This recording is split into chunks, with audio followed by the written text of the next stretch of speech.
파워포인트 22번째 거. 그러면 예수님은 뭘 주로 가르쳤냐? 예수님이 가르친 것은 무조건 하나님의 왕국입니다. 이걸 보통 하나님의 나라로 번역하는데 하나님의 나라라는 번역은 좀 부정확한 거예요. 하나님의 왕국, 바실레이아. 하나님이 극적으로 인간 역사에 개입하시는 것 플러스 이미 하나님의 나라가 예수님에 의해서 이 세상에 시작되었다. 이건 지리적인 영역이라기보다는 개인적이고 은혜로우신 하나님의 주권을 의미한다. 하나님의 왕국은 언제 임합니까? 언제 이스라엘이 독립해요? 이거 물어본 거예요. 그러나 예수님은 하나님의 나라는 눈에 보이게 오는 것이 아니다. 언제를 물어봤더니 눈에 보이는 게 아니야. 이거는 이 하나님의 나라는 이미 왔고 하나님의 나라는 너희 가운데 있어. 네가 하나님의 나라를 믿고 또 다른 사람이 하나님의 나라를 믿으면 너희들 안에 있는 하나님의 나라가 서로 연결돼서 하나님의 나라가 되는 거야. 그건 뭐냐면 하나님을 왕으로 인정하는 사람들의 모임이 하나님의 나라야. 그러니까 하나님의 나라는 현재적인 면도 있고 미래적인 면도 있어요. 지금 하나님의 나라가 확장되는 거 있고 우리가 죽고 나서 가는 것도 하나님의 나라지만 훨씬 더 우리에게 지금 중요한 것은 내가 하나님의 나라의 백성으로 살고 있다는 거예요. 그래서 예수님은 하나님의 왕국이 통치가 지금 일어나고 있냐라고 물어보면 그게 바로 기적이다. 그러나 만약 내가 하나님의 손에 의하여 귀신들을 쫓아낸다면 하나님의 왕국은 이미 너희에게 임하였다.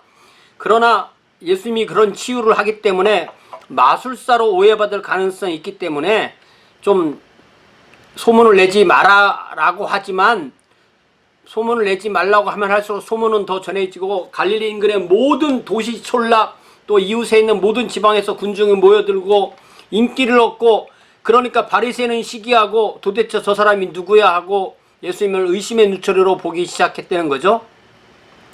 예수님은 이 일을 혼자 하신 것이 아니고 사도들을 부르셨는데 사도는 곧 아포스톨로스라는 말은 보내심을 받은 자들 those who are sent. 예수님에게 뭔가 사명을 주어서 보낸 사람들이라는 거죠. 통일성이 없는 작단, 집단, 어부나 세리 같은 사람들이었는데 그러나 예수님에 대한 충성심이 가득했고 예수께서는 그들에게 당신의 왕국과 이 세상 왕국이 분명히 다르다. 나를 따라오려는 사람은 세상의 왕국과는 구별되어지는 하나님의 왕국의 윤리와 사회성과 그 위대성을 어디 가서든 예수가 없는 곳에 예수의 제자가 그걸 보여줘야 되는데 이 세상 왕국의 특징은 세력이 강한 자가 다른 자를 짓밟고 군림하는 거라면 하나님의 왕국은 예수님이 그렇게 하셨듯이 사랑으로 섬김으로 오직 사랑과 섬김으로 통치한다는 거예요. 두려워하지 말라. 하나님은 너희에게 이 왕국 주시기를 기뻐하신다. 자 보세요. 교회라는 조직이 상명하복이 되면 그거는 이미 하나님의 왕국이 아닌 거예요. 어떤 관계든 집에서도 네가 내 아들이니까 맞아야지. 네가 내 아들이니까 당해야지. 그러면 안 되는 거죠. 내가 네 엄마니까 내가 너를 섬겨야지 이렇게 되는 거죠. 목사와 성도 사이에서 목사도 내가 이 교회 목사니까 여러분을 섬겨야죠. 그거예요. 사랑과 섬김. 내가 주와 선생님에서 너희들을 발휘시켰으니 이 세상의 왕국은 짓밟고 억누르고 권세를 부리지만 나는 이 세상에 섬기러 왔다. 이 섬김이 다하여서 한 점으로 모아지면 그게 바로 대속이다. 대속은 다른 사람의 죄 때문에 내가 대신 죽고 그를 살리는 것이다. 그런 거죠. 체포되기 1년 전쯤 인기의 최고조 때 5,000명을 먹이신 일이 있었고 추종자가 그를 왕으로 선포하고자 했지만 예수께서는 그들이 당신의 생애와 죽음을 통해서 이루셔야 될 하나님의 뜻을 이해하지 못했음을 아셨고 그리하여 일부 제자만 데리시고 피했다. 자, 예수께서는 하나님의 구속사 가운데 감당할 사명을 스스로 알고 계셨고 동시에 그래서 전통적인 메시아 칭호에 대해서 상당히 주저하셨다. 다윗의 아들 내가 다윗의 주지 그렇지만 다윗의 아들이지만 그러나 그거에 대해서 굉장히 조심스럽게 사용하시다는 거죠. 왜냐하면 민중은 쉽게 오해할 수 있고, 오히려 예수님의 모습은 이사야 53장에서 예언된 것처럼 고난받는 여호와의 종이고, 사람들에게 멸시받고 버림받고 아무런 아름다운 것 흠모할 것이 없고, 그렇지만 그분이 채찍에 맞음으로 우리가 나음을 얻고 그분이 상함으로 우리가 치유를 받는 그런 일이 이루어지고, 또 스가랴 9장에 나오는 것처럼 겸손해서 나귀의 새끼를 타시는 분이 바로 우리 주님이셨다 이거죠. 그래서 마지막 1주간을 보면 스가랴에서 나온 대로 명백히 당신이 하나님의 메시아로 예루살렘에 들어간다는 것을 분명히 아시면서 마지막 6월절이 있기 전 일요일에, 주일에 예루살렘에 들어가시는데, 그때 사람들이 나뭇가지를 꺾고 옷을 깔면서 호산나 주의 이름으로 오시는 이에게 복이 있도다. 호시아나, 이러면 지금 구원하소서, 이런 말이에요. 그러니까 이 예수, 호세아, 이사야, 이런 게 다 구원이라는 의미가 있는 단어예요. 여호수아, 예수, 호세아, 호산나, 이게 다 그 같은 어원에서 나오는 단어입니다. 자, 이때가 예수께서 유일하게 스스로 공개적으로 당신을 유대교 예언의 메시아와 동일시하신 때였고, 예수께서는 예루살렘 실권자들에게 그러면 너희들이 당장 내 앞에 와서 무릎을 꿇고 나의 통치를 받아들이렸다 라고 하셨던 것인가? 라고 이 브루스 셸리가 물어본 겁니다. 자, 예수께서 마태복음 21장에 보니까 예루살렘에 이렇게 나귀를 새끼를 타고 들어가시니까 온 성이 소동하여 이르되 이는 누구냐 하거늘 무리가 이르되 갈릴리 나사렛에서 나온 아주 시골 촌구석에서 나온, 그렇지만 그분이 선지자인, 이 선지자라는 말은 메시아라는 말에 또 의미로 쓰일 수도 있어요. 예수다 이렇게 했다는 거죠. 자, 예수님께서 태어나셨을 때도 동방의 박사가 마태복음 2장 1절에 이렇게 되어 있어요. 예수께서 유대 베들레헴에서 나심에 동방에서 박사들이 예루살렘에 찾아와서 유대인의 왕으로 나니가 어디 계시냐고 물어봤다겠죠. 예수님은 베들레헴에 태어났었는데 와서 물어본 건 예루살렘에서 물어본 거예요. 그래서 온 성이 소동했다고 그랬죠. 마찬가지로 지금도 온 성이 소동하는 일이 이루어지게 된 겁니다. 자, 온 성이 소동하니까 어떻게 돼요? 거기다 대고 예수님은 또 가셔서 성전에 들어가셔서 성전에 사고 파는 모든 자들을 내쫓고 돈 바꾸는 자들의 탁자들, 돈 바꾼다는 게 무슨 뜻인지 알죠? 성전에서 받는 돈만 받아요. 유대인들의 돈만. 그러니까 다른 돈은 바꿔야 돼요. 그러다 보면 돈 바꾸면은 돈 바꾸는 사람들이 이득을 취하게 돼 있죠. 그래서 돈 만불을 가지고 한국 돈으로 한번 바꾸고 그걸 다시 달러로 바꾸고 다시 또 미국 돈으로 바꾸고 이렇게 한 10번만 하면 아무것도 안 남을 거야 아마. 한 번도 그렇게 해본 적 없지만 그런 상상을 해봤습니다. 자, 돈 바꾸는 자들, 탁자, 비둘기 파는 자들, 비둘기도 가장 싼 그 동물 제사지만 그것도 없는 사람을 위해서 비둘기 파는 사람들이 있는데 그런 것을 다 뒤집어 푸셨다. 성전의 바깥마당에서 하신 일입니다. 예수께서는 이사야 56장 7절을 인용하면서 나의 집은 기도하는 집이라 부를 것이다. 그러나 너희들이 이를 강도들의 소굴로 만들었다라고 선포하십니다. 이 사건의 소문이 예루살렘에 점점 퍼지고 사람들은 예수를 보려고 성전에 모여들고, 그래서 소문이 나기를 이제 메시아가 왔으니까 성전이 파괴된다, 이런 소문이 났다고 브루스 셸리가 얘기하는 겁니다. 이런 소문이 나니까 성전 당국자들이 긴장하고, 만일 이 갈릴리 사람이 로마 정부를 대항해서 반란을 일으킨다면, 메시아가 왔다면 결국 기존 정치 체제가 뒤집어진다는 것을 주민이 기대하는 건데, 그럼 주민이 우리에게 충성을 바치지 않을 것이다. 이게 두려우니까 특별히 사두개인이 로마 정권과 구축한 유착관계를 위협하고, 그래서 그러기 전에, 반란을 일으키기 전에 예수를 침묵시켜야 되고, 그렇지 않으면 우리들이 지금 가지고 있는 것을 잃겠구나. 예수님을 믿으면 예수님 때문에 내가 뭔가를 얻어. 그러면 예수님을 잘못 믿을 가능성이 큰 겁니다. 내가 예수를 믿기 때문에 내가 무엇인가를 잃어. 그러면 예수님을 잘 믿을 가능성이 큰 거예요.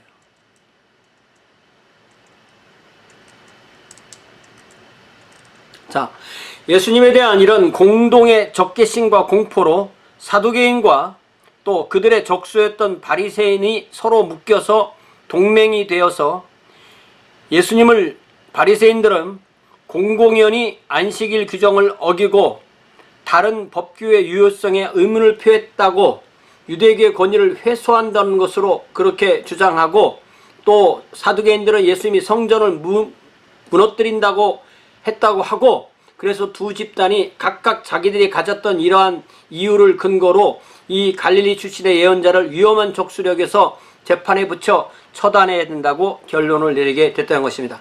자, 예수님의 죽음을요, 우리가 복음서를 통해서 잘 보면 예수님은요 그 사자의 입으로, 호랑이의 입으로 스스로 걸어 들어가신 거예요. 이것을 누가 나에게서 뺏는 것이 아니다, 내가 스스로 버리노라, 이렇게 말씀하셨죠. 자, 예수님을 누가 죽였어요? 예수님을 누가 죽였어요? 나는 안 죽였는데. 그건 아닙니다. 자, 예수님을 누가 죽였냐면 십자가에 못 박은 군인들이 죽였어요. 그죠? 맞죠?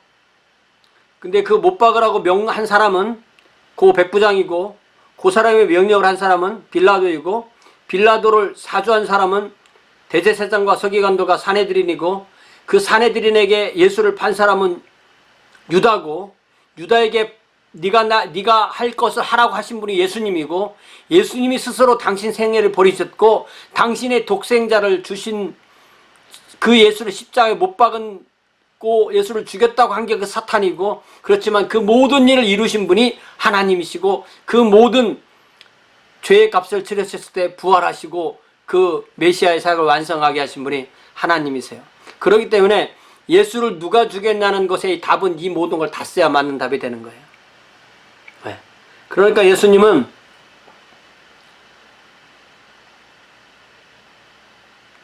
죽어서 죽음을 죽이신 거예요.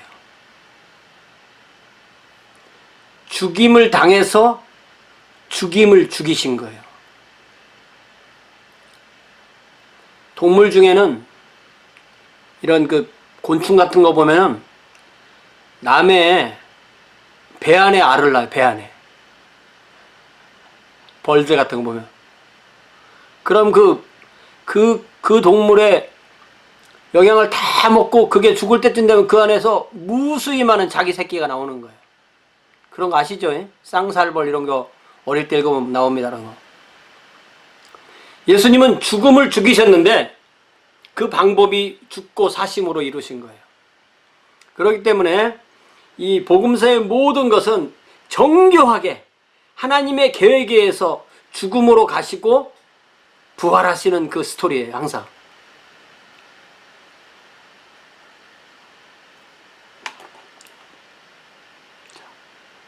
이제 마지막 주간, 성전 당국자는 마지막 주간의 6번, 성전 당국자는 예수의 가장 가까운 추종자들 속에서 음모의 기회가 있다. 무슨 말이냐면은 저 12명의 제자가 있지만 그 중에 하나는 배신자다라는 걸 찾아낸 거예요.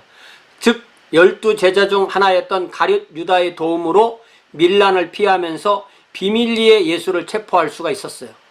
그래서 유다는 그 조건으로 숙련된 기술자의 넉 달 임금에 해당하는 은 30을 받았다. 자, 오늘날 우리가 하루에 100불 벌고 한 달에 3,000불 번다면 숙련된 기술자니까 한 6,000불 번다고 할까요? 좀 많이 벌어서 10,000불 벌다고 합시다. 잘 벌면 10,000불 벌죠. 1년에 100,000불, 120,000불. 너무 많은가? 나는 그만큼 못 버는데. 숙련된 기술자. 10,000불 합시다. 계산하기 이렇게. 그러면 넉 달에 벌면 40,000불. 그러니까 이 유다가 예수님을 넘겨주고 받은 돈이 현재 미국 달러로 환산하면 한 40,000불쯤 된다는 얘기예요. 뭐 30,000불이면 어떻고 50,000불이 어떻게 했냐면은 그냥 은 30g이니까 3,000원, 3불, 300불 이런 건 아니라는 거예요. 이 브루스 셸리가 계산해낸 겁니다, 이게.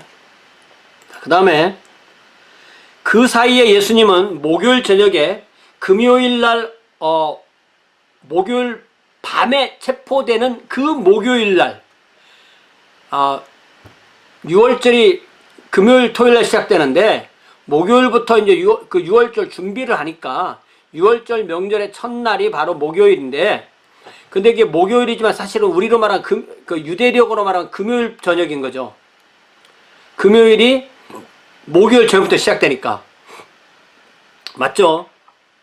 우리는 그게 목요일 저녁이지만 거기는 금요일의 첫 시간인 거예요. 항상 이스라엘의 시간은 일몰부터 시작돼. 일몰.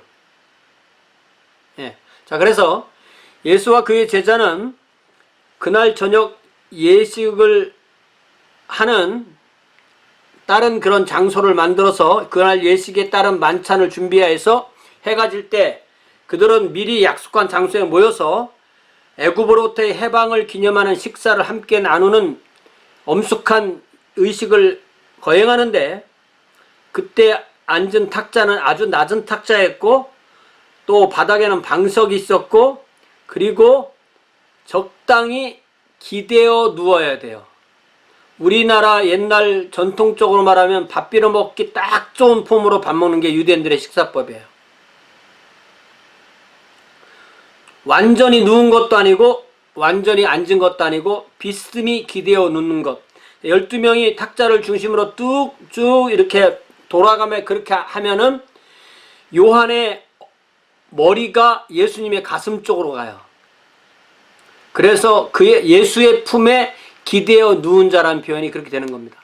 그러니까 미켈란젤로가 그린 최후의 만찬에 의자에 앉아서 똑바로 앉아있는 그거 아닙니다. 자, 그들의 분위기는 엄숙했고 포도주를 마시고 쓴나물과 무기병을 먹고 여러 차례로 포도주 한두 번만 마시는 게 여러 차례 이렇게 하고 뭐 외우고 이렇게 쭉 하는 거거든요.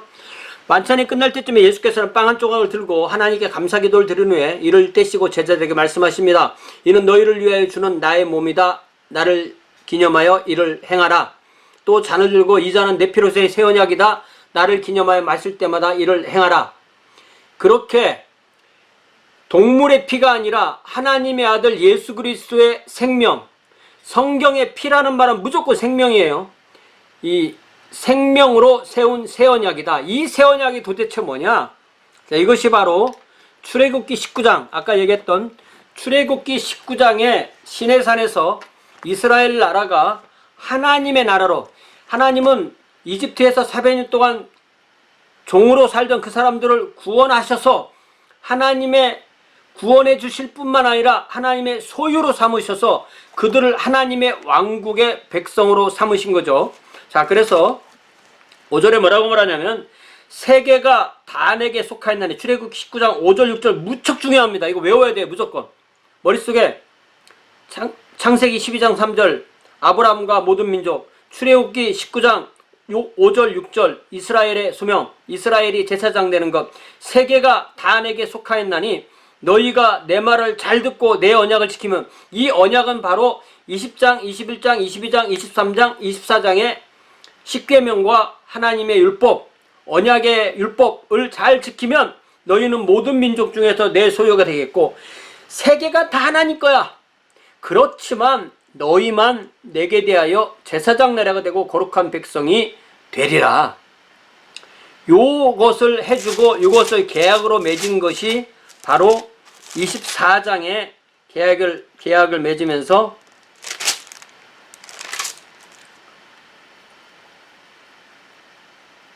(5절에) 이스라엘 자손의 청년들을 보내어 여호와께서 소와 번제와 화목제를 드리게 하시고 모세가 피를 가지고 반은 여러 영편에 담고 반은 제단에 뿌리고 언약서로 가져다가, 이 언약서가 뭐냐면은 20장, 21장, 22장, 23장을 글로 쓴 거예요. 그러니까 모세 시대에 글로 쓴 겁니다. 언약서로 가져다가 백성에게 낭독하여 듣게 하니 그들이 이르되 여호와의 모든 말씀 우리가 준행하리다라고 하니까 모세가 그 피를 가지고 백성에게 뿌리며 이르되 이는 여호와께서 이 모든 말씀에 대하여 너희와 세우신 언약의 피니라. 이 언약의 피가 구약의 피인 거예요. 그리고 예수님의 피로 맺은 언약이 새로운 언약인 거예요. 그래서 그 구약의 피를 구약성경이라고 신약의 피를 신약성경이라고 하는데, 예수님의 이 새 언약에 의해서 모든 각 나라와 족속과 백성과 방언이 하나님의 왕국 백성이 되는 것입니다. 그래서 우리가 모일 때마다 성찬식을 하는 거고, 성찬식을 할 때마다 우리 주님의 그 십자가와 장사와 부활과 이 모든 것을 기념하게 되는 거죠. 자, 그래서 결국은 이 언약이라는 것은 우리가 하나님의 백성이 되어서, 하나님이 우리 하나님이 되어서, 자, 하나님의 왕국을 성경에서 말하는 이 공식이 있어요. 풀어놓은 말, 하나님의 왕국을 풀어놓은 말이 있는데, 그것을 하나님 측에서 보면 하나님이 뭐라고 말씀하시냐면 우리한테, 나는 너희의 하나님이고 너희는 내 백성이다. 외워지죠? 하나님이 하는 말이에요. 나는 너희 하나님, 너희는 내 백성. 자, 그럼 우리가 말하면 어떻게 할까요? 우리가 말할 때 하나님은 우리 하나님이고 우리는 하나님의 백성이에요. 그거를 서로 이해하는 사람들이 바로 하나님의 왕국 백성이 되는 겁니다. 자, 그래서 여기에 새 언약이 결국 뭐냐면, 구약의 돌에 세운 언약이 이제는 마음에 세워지는 언약인데, 예레미야 31장에처럼 주께서 말씀하시기를 그날 이후에 내가 이스라엘 집과 세울 것이 바로 이 언약이니라. 내가 나의 법을 그들의 속에 두고 이를 그들의 심정에 기록하리라. 그들의 마음에 기록하리라. 그들의 심장에 기록하리라. 그들의 뇌부에 기록하리라. 구약 성경은요, 이 심장, 마음, 심정 다 똑같은 단어예요. 한 단어입니다. 뇌부에 기록하리라.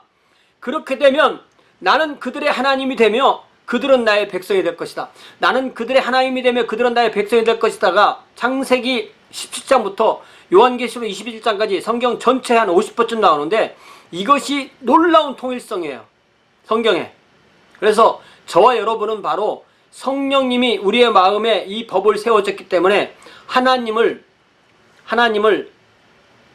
아버지라고 부르면 역겨워. 그 이스라엘 그 사막 잡신이 왜 내 아버지야? 그런 사람 하나님 자녀가 아닙니다. 주일날 예배 시간에 기도하러 와서 오 신이시여 이런 사람이 하나님 자녀 아닙니다. 하나님의 자녀는 하나님을 아버지라고 불러요. 예수님의 제자는 예수님을 나의 구주, 나의 주님으로 불러요. 예수가 십자가에 죽었어, 이건 역사예요. 그러나 예수가 나를 위해 죽었어, 이게 바로 신앙인 겁니다. 하나님이 택한 사람은 그 고백이 있는데, 그 고백이 누가 찔러서가 아니라 자연스럽게 그 고백이 나오는데, 그 고백이 바라면 하나님을 아버지라고 부를 수 있고 예수님을 구주와 주님이라고 부르는 거죠. 좀 멋있게 말하는 사람은 예수님 나의 신랑 뭐 이렇게 부르기도 하는 거죠. 네. 그래서 그렇게 우리를 이끌어 주시는 분이 바로 성령 하나님이죠.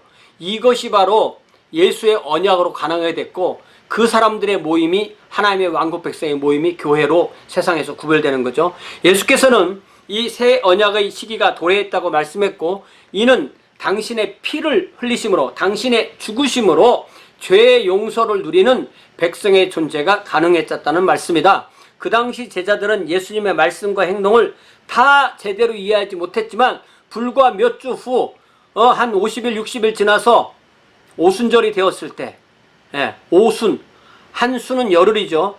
그러니까 6월절부터 오순절까지는 50일이 지나는 겁니다. 그래서 이 펜트라는 말은, 이게 펜테라는 말은 이게 50이라는 말이에요. 50오순절이 되어서 새로운 성령님의 깨달음의 빛 속에서 이 모든 예수님이 하신 것이 한 번에 딱 깨달아지는 거예요. 베드로가 예수님과 같이 되면 설교 준비한 거 아닙니다. 예수님 열심히 따라다녔어요. 뭐 어떤 데 도망도 다니고 고기 잡으러 간다고 딴짓도 하고. 그런데 성령님이 오시니까 갑자기 설교를 해요. 바울이 다마스커스로 가는 그 거기에서 딱 한마디 들어요. 뭐라고 그래요? 사울아 사울아 네가 왜 나를 핍박하느냐? 주여 누구시니까? 나는 네가 핍박하는 예수다. 나는 예수 핍박 안 했거든요. 예수는 죽었잖아요. 나는 예수를 다른 사람 핍박했죠. 그런데 왜 그들을 핍박했는데 예수님이라는 분이 네가 왜 나를 핍박하느냐라고 했다. 예수님의 따르는 사람과 예수님과는 하나구라는 걸 깨닫고 모든 것이 한 번에 다 깨달아진 거예요. 그냥 빅뱅. 그렇기 때문에 우리가 깨닫고 공부해서 차근하게 배워가지만, 사실은 우리가 이 요단강을 딱 건너고 홍해를 딱 건너는 그 순간 이 세상 백성에서 하나님 백성으로 되는 것은 내가 이해하는 게 아닌 거예요. 하나님이 나를 그렇게 만들어 주시는 거예요. 자, 이제 끝날 때 됐죠. 자, 식사 후에 예수께서는 제자들과 감람나무 동산, 겟세마네 동산에 가셔서 기름짜는 감람나무, 올리브라는 게 요만하잖아요. 올리브나무 그걸 짜야 되니까 그런 곳에서 기도하듯이 예루살렘에 가면 여기 꼭 가보게 돼요. 보름달의 달빛을 받으며, 이때가 보름이었대요. 이 브루스 셸리에 의하면, 아버지여 만약 가능하시기만 하다면 이 잔을 내게서 지나가게 하여 주옵소서. 그러나 제가 원하는 대로 마시고 아버지께서 원하는 대로 하옵소서. 기도하고, 예수께서는 기도를 통해서 하나님에 대한 순종을 다시 확인하셔서 제자들을 깨우셔서, 아직 그가 제자들과 말씀하고 있을 때 유다가 와서 그와 함께 대제사장 장로가 보낸 무리들, 칼과 몽치로 무장한 무리들이 와서 예수님을 체포하고 그날 예루살렘 서쪽 지역의 대제사장 가야바의 서택으로 데리고 간 거예요.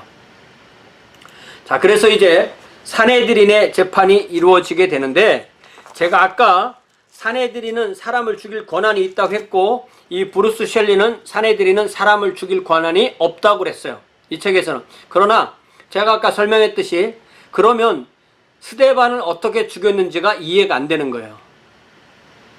그러니까 산헤드린이 사람을 죽일 수 있는 유일한 권한은 하나님을 모독했다, 그것인 거예요. 그래서 여러분이 이 문제에 대해서 정말 산헤드린이 사람을 죽일 권한이 있나 없나를 혹시 연구해 보고 싶으면 더 자료를 찾아보세요. 산헤드린은 어쨌든 브루스 셸리에 의하면 산헤드린은 예수께 불리한 증언을 할 두 사람을 조작해내었고, 법정은 예수님을 신성모독으로 고발하고, 블레스포미, 이 블레스포미라는 것은 결국 사람이 자기가 하나님이라고 선언하는 거예요. 그러니까 예수님이 신성모독으로 고발당했다는 것은 예수님이 당신과 하나님을 동일시했다는 거죠. 사형을 선고했는데 이를 집행하기 위해서는 평소 멸시하던 로마인의 힘을 빌려야만 했다.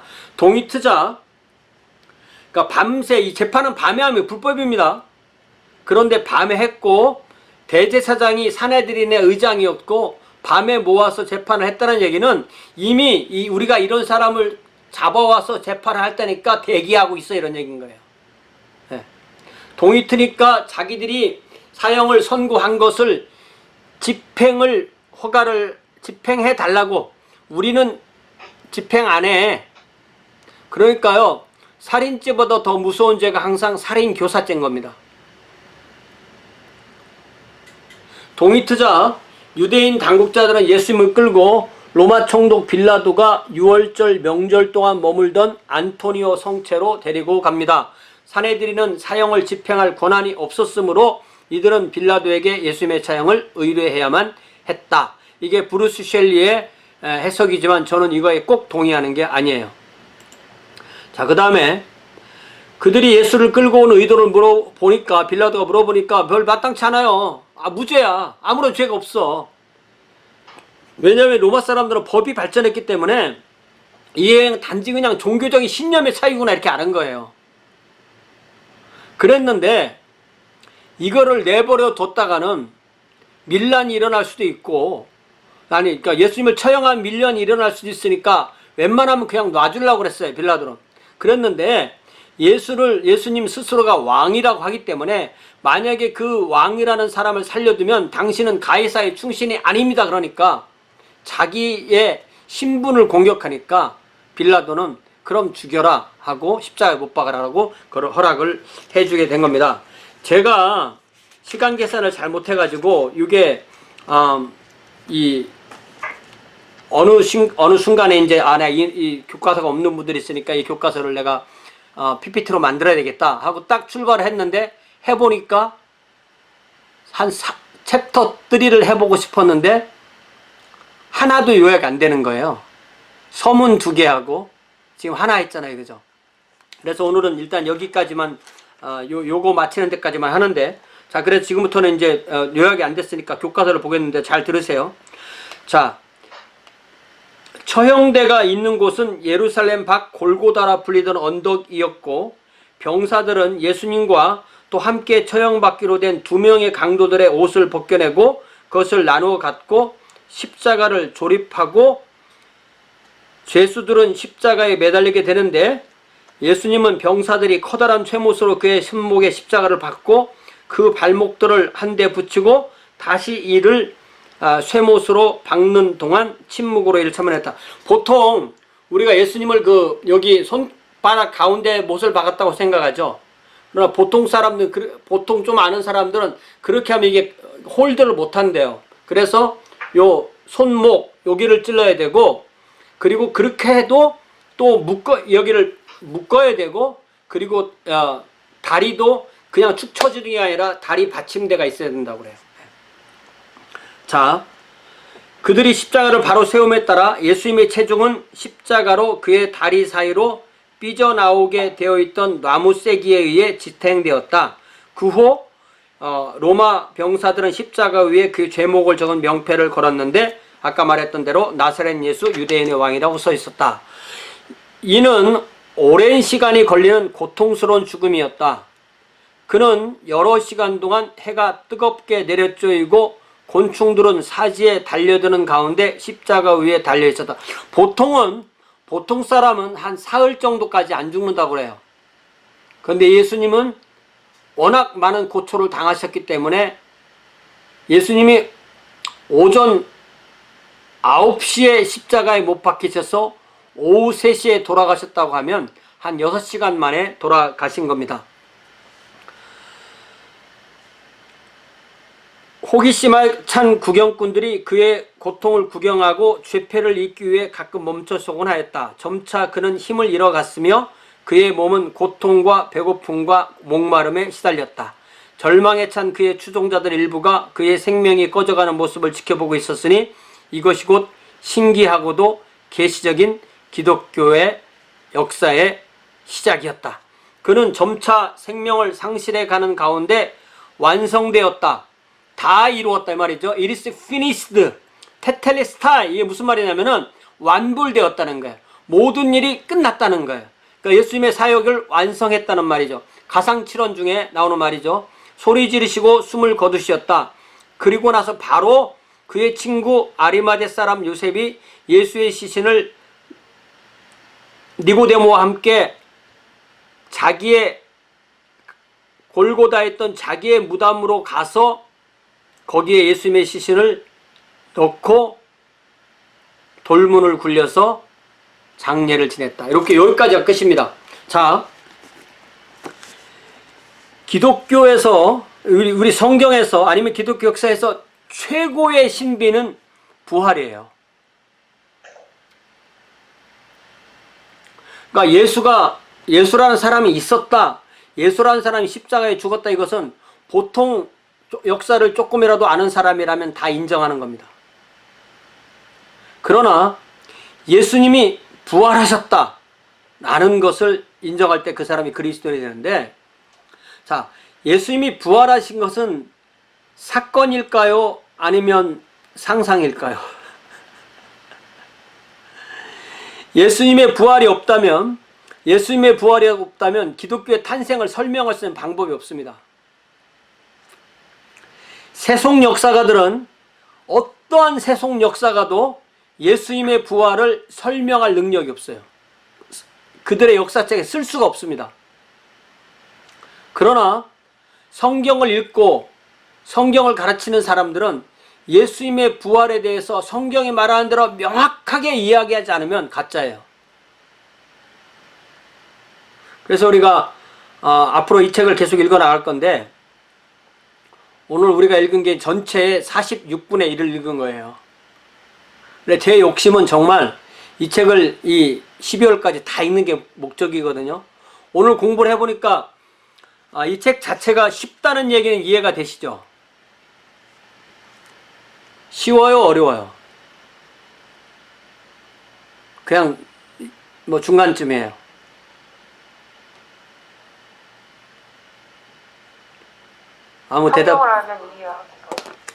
아무도 대답을 안 하시네. 쉬워요, 어려워요?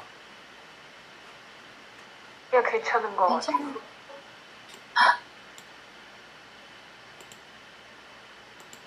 이 책 정말 쉽다니까요. 쉬운 데다 대고 번역이 잘 됐어요. 번역이 잘 된 데다가 또 제가 잘 가르쳐. 그러니까 어려울 수가 없는 거예요. 그런데 제가 욕심이 너무 많아. 욕심이 너무 많아서 이렇게 할 수도 있어요. 내가 3분의 1 정도만 이렇게 세 챕터에서 앞에 한 챕터만 얘기해주고 두 챕터는 여러분이 읽고 그 읽은 것 가지고 퀴즈 보고 이렇게 쭉쭉 갈 수도 있어요. 근데 그렇게 하기 너무 아까운 거예요, 제가. 이 책이. 그래서 약속을 내가 얼마나 지킬지는 모르지만 내가 현재 목표하는 것은 다음 주 수업에서는 4장을 하는 거예요, 4장. 몇 페이지에 페이지가? 4장 56페이지 강의를 하는 거예요, 다음 주 여기 와서는. 그러나 주중에 내가 2장, 3장을 오늘처럼 파워포인트를 만들어서 유튜브에서 강의를 해서 여러분에게 올려드릴 테니까 그거를 오며 가며 들으세요. 그게 낫겠죠? 아니 그냥 여러분이 자습하세요 해도 돼요. 제가.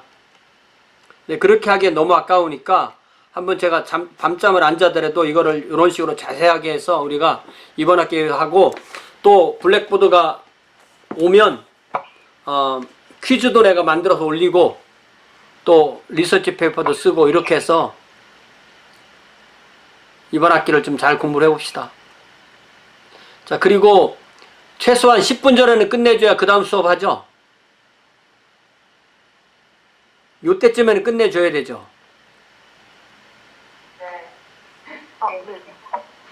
그죠? 자, 그럼 질문 있으면 하세요.